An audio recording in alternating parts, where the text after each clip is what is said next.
Audiolibros en 15 minutos. Suscríbete al canal y explora un nuevo libro cada día. Elizabeth Holmes tuvo una idea brillante para una máquina que pudiera revolucionar los diagnósticos médicos. Como muchas personas, Elizabeth Holmes tenía miedo a las agujas. Fue este miedo lo que le dio una gran idea, un parche portátil que analizaría la sangre de los pacientes a lo largo de un día con microagujas. Si lo construyes, pensó, no solo eliminarías la necesidad de agujas, sino que también tendrías un dispositivo que podría proporcionar información en tiempo real sobre los análisis de sangre para ayudar a los diagnósticos continuos. En 2004, estaba lista para empezar a poner en práctica su idea. Fundó Theranos con Shaunak Roy, uno de sus colegas en la Universidad de Stanford. Pero había un inconveniente.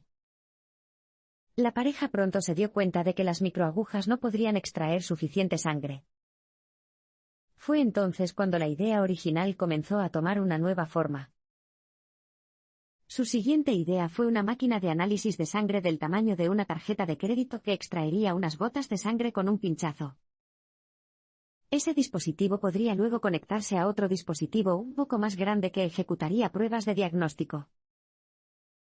La segunda máquina, del tamaño de una tostadora, realizaría pruebas químicas y de conductividad para detectar 240 enfermedades comunes.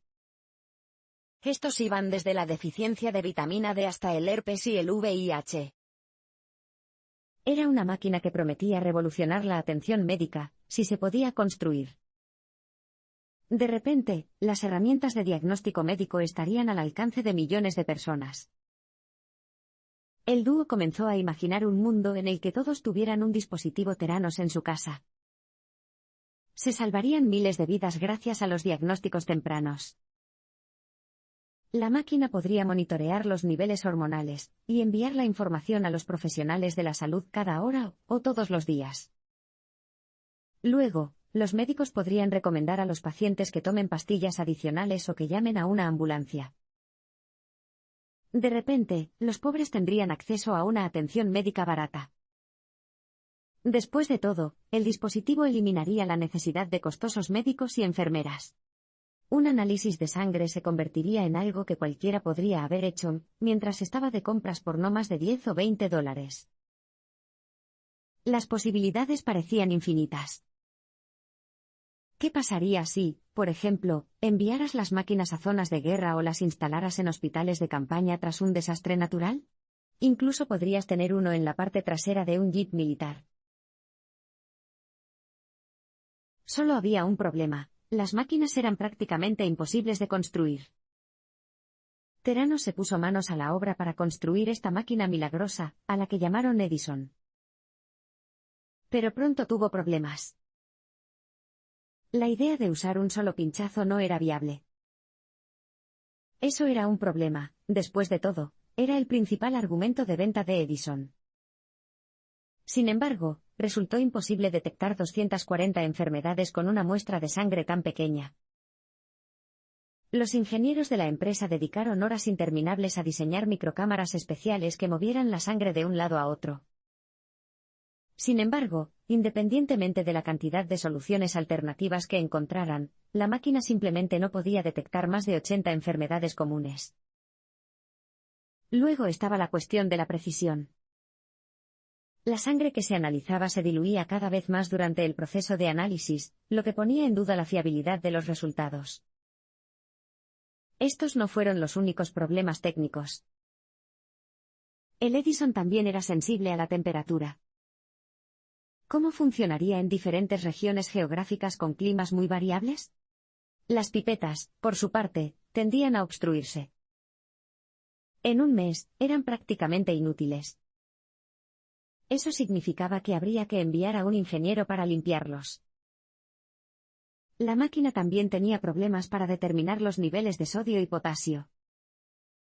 Los glóbulos rojos se separan cuando se extraen con un pinchazo, lo que hace que los resultados sean dudosos en el mejor de los casos. Alan Beams, director del laboratorio de Theranos, empezaba a tener dudas. Persuadió a la dirección de la empresa para que archivara sus planes de hacerse la prueba del VIH. No merecía la pena pensar en las consecuencias de confiar en una máquina propensa a errores para una prueba tan importante. Los problemas seguían acumulándose, pero Theranos no dedicaba suficientes recursos a la investigación y el desarrollo, I+D. Los expertos que miraban desde el margen se mostraron cada vez más escépticos sobre el Edison. Timothy Hamill, vicepresidente del Departamento de Medicina del Laboratorio de la Universidad de California, con sede en San Francisco, fue especialmente crítico. Declaró oficialmente que era poco probable que pudieras realizar 240 pruebas distintas con una sola gota de sangre, aunque trabajaras en una solución durante 1000 años. Los más caritativos no llegaron tan lejos, pero aún así sostuvieron que Theranos necesitaba otros 3 años de investigación y desarrollo antes de lanzar sus máquinas al mercado. Holmes persistió, aprovechando su encanto y carisma para seguir adelante con su plan. Elizabeth Holmes no estaba perpleja. De hecho, estaba demasiado ocupada absorbiendo el revuelo que rodeaba a Theranos, y su papel de su carismática jefa como para preocuparse por los problemas técnicos. Rápidamente se forjó una reputación como una especie de Steve Jobs femenino, impresión que cultivó imitando su afición por los jerseys negros de cuello alto, y profundizando un poco su voz cuando hablaba. Era una niña prodigio de Silicon Valley. Los inversores tomaron nota y el efectivo comenzó a llegar a la empresa.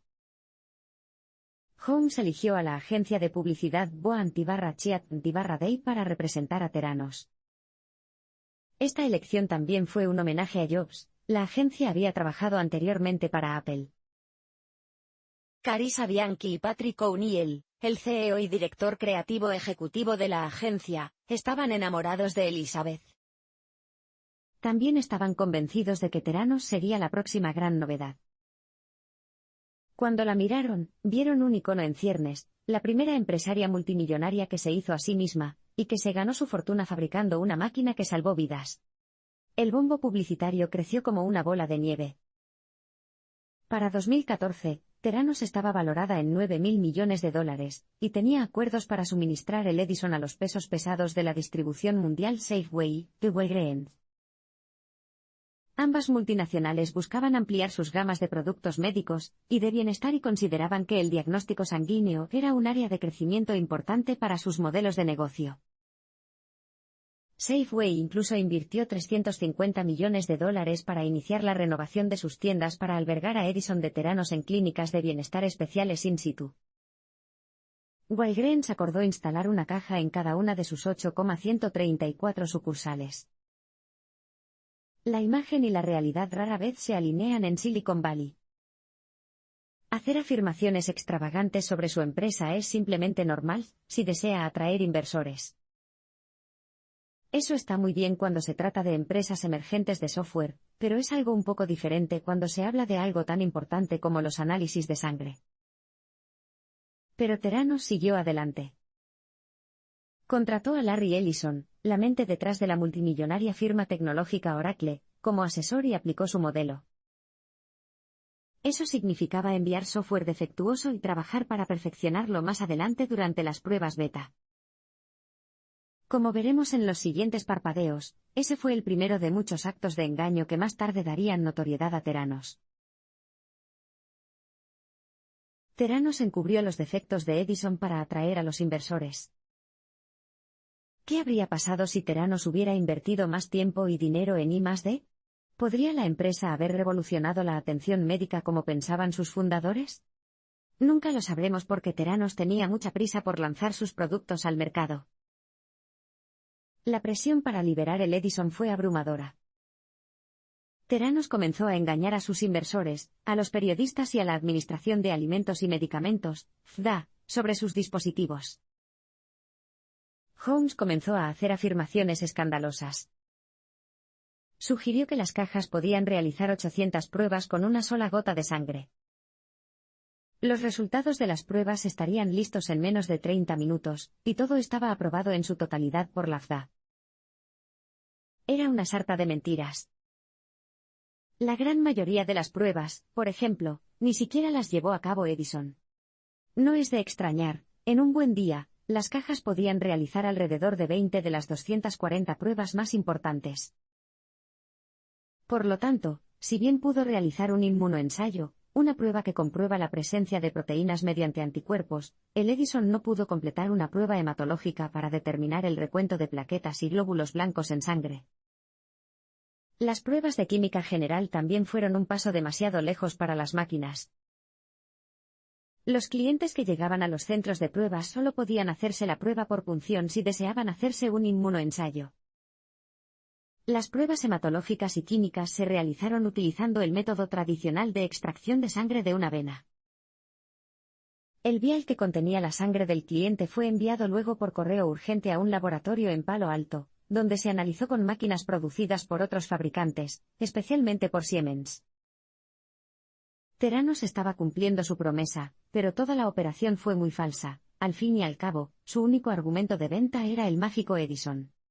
Pero la artimaña engañó prácticamente a todo el mundo, incluidos los reguladores que evaluaron a Theranos.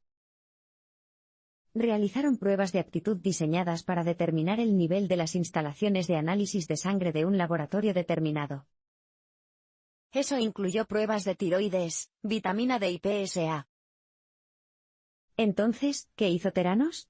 Utilizaron en secreto máquinas de terceros para realizar las pruebas, sabiendo muy bien que los reguladores asumirían que estaban utilizando su propio Edison. La empresa falsificó sistemáticamente las estadísticas para mantener su subterfugio. Theranos no solo mentía a sus inversores y clientes. La empresa también estaba engañando a toda la comunidad médica y a la prensa. Para entonces, el equipo Theranos se había convertido en un experto en manipular y seleccionar datos para pulir su imagen. Esto significaba que solo se enviaban a las partes interesadas los resultados de las pruebas satisfactorias, a menudo llevadas a cabo en laboratorios equipados con maquinaria de terceros. A Theranos también le gustaba presumir de que la eficiencia de su Edison había sido verificada en revistas revisadas por pares. Resultó ser una afirmación falsa. El único artículo revisado por pares publicado sobre el dispositivo apareció en una desconocida revista italiana de pago llamada Hematology Reports. El conjunto de datos del artículo se extrajo de solo 6 pacientes. La empresa también afirmó rutinariamente que su servicio era más preciso que los análisis de sangre convencionales. Cuando se le presionó para que proporcionara pruebas que respaldaran esta audaz afirmación, Theranos argumentó que el 93% de los resultados incorrectos de los análisis de sangre convencionales se debían a un error humano. Eso implicaba que sus casillas debían ser más precisas. Pero la empresa omitió un pequeño detalle: sus propias tasas de precisión eran muy inferiores a las de sus competidores. Cuando los reguladores finalmente probaron el Edison, descubrieron que, en promedio, era preciso solo en el 65% de los casos. Algunas pruebas, como las de testosterona, fallaron un asombroso 87% de las veces. Sin embargo, dado que la mayoría de los resultados incorrectos se deben a errores humanos, la afirmación de Theranos era técnicamente cierta. Entonces, ¿cómo siguió la empresa atrayendo inversiones dado que su producto tenía un rendimiento tan malo? Como era de esperar, mintieron un poco más. Las demostraciones mostradas a los inversores ángeles también eran falsas. Los niveles de engaño practicados aquí rayaban en lo surrealista. En las primeras etapas del desarrollo del producto, Theranos incluso utilizó máquinas simuladas incapaces de realizar análisis de sangre reales. Se podía ver sangre filtrándose a través del dispositivo antes de que aparecieran lecturas falsas en la pantalla. Los inversores se mantuvieron en la oscuridad. Cuando los VIP visitaban Palo Alto, ponían un pinchazo de su sangre en el Edison para mostrarlo. Sin embargo, una vez que salieron de la habitación, la muestra de sangre se envió rápidamente a un laboratorio y se procesó en una máquina Siemens. Theranos hizo todo lo posible para esquivar las inspecciones de la FDA mientras se hacía pasar por activistas a favor de la FDA. A estas alturas, es posible que se pregunte cómo Theranos logró llevar a cabo su estafa en un mercado tan cuidadosamente regulado. La respuesta es simple: hizo todo lo posible para eludir la regulación de la FDA. La clave de la estratagema de Theranos era fingir que el Edison no era un dispositivo médico en absoluto. Como los resultados se enviaron a Palo Alto para su análisis, afirmó, el dispositivo era simplemente una herramienta para enviar información. Eso significaba que no estaba sujeto a la regulación de la FDA. Theranos cambió de opinión a regañadientes cuando el Dr. Shoemaker, teniente coronel del Ejército de los Estados Unidos, insistió en que la FDA aprobara las cajas antes de considerar la posibilidad de instalarlas en hospitales militares de campaña. La empresa prometió cumplir con las normas de la FDA, pero se estancó lo suficiente como para que Shoemaker se retirara. Después de eso, todo el proyecto se abandonó silenciosamente. Para entonces, se había establecido una nueva política extraoficialmente, seleccionar cuidadosamente las pruebas que se ajustaban a las normas de la FDA. El Edison obtuvo buenos resultados en las pruebas del HSV-1 y del herpes, por ejemplo, por lo que Theranos solicitó, y recibió, la aprobación de la FDA para realizarlas. Pero la empresa no lo dejó así.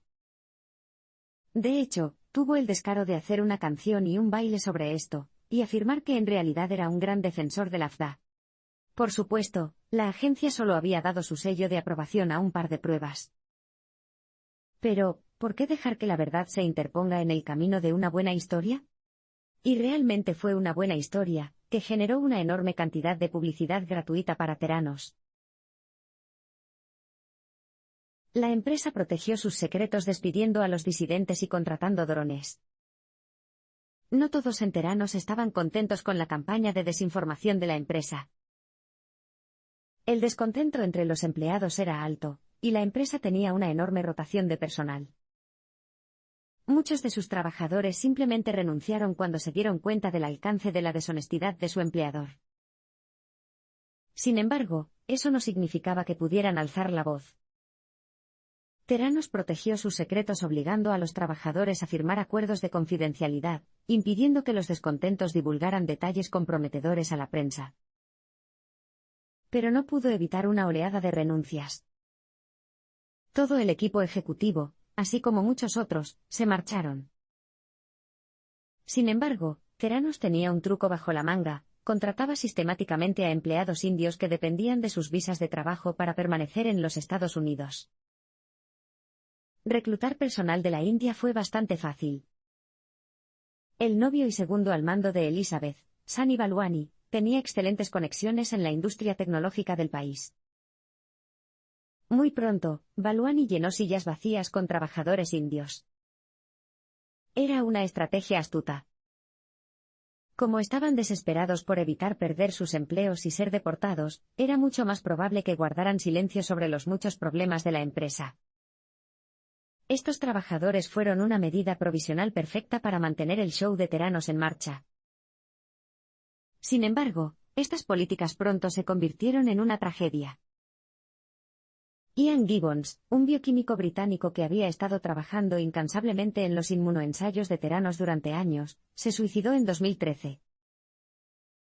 Anteriormente, lo habían degradado por cuestionar la honestidad de la empresa con respecto a las máquinas que utilizaba para las pruebas. Como resultado de sus objeciones, fue reemplazado por un científico joven con muchas menos calificaciones, pero con una ventaja clave: no sabía hacer lo mismo que Gibbons. Theranos no quería despedir a su mejor científico, así que lo mantuvieron en un puesto menos importante. Gibbons se quedó con la empresa con la esperanza de ayudar a perfeccionar el Edison. Sin embargo, la degradación pasó factura y Gibbons recurrió cada vez más al alcohol. 2 meses después de la decisión de Theranos, acabó con su propia vida tomando paracetamol con vino y destruyendo su hígado. Nadie sabe cuántos pacientes murieron como resultado del comportamiento imprudente de Theranos. Lo que sí sabemos es que sus cajas Edison se usaron 1 millón de veces solo en Arizona antes de que Walgreens suspendiera su colaboración con la empresa. Theranos se vio obligada a reembolsar los $450 millones que había recibido por realizar análisis de sangre en el estado.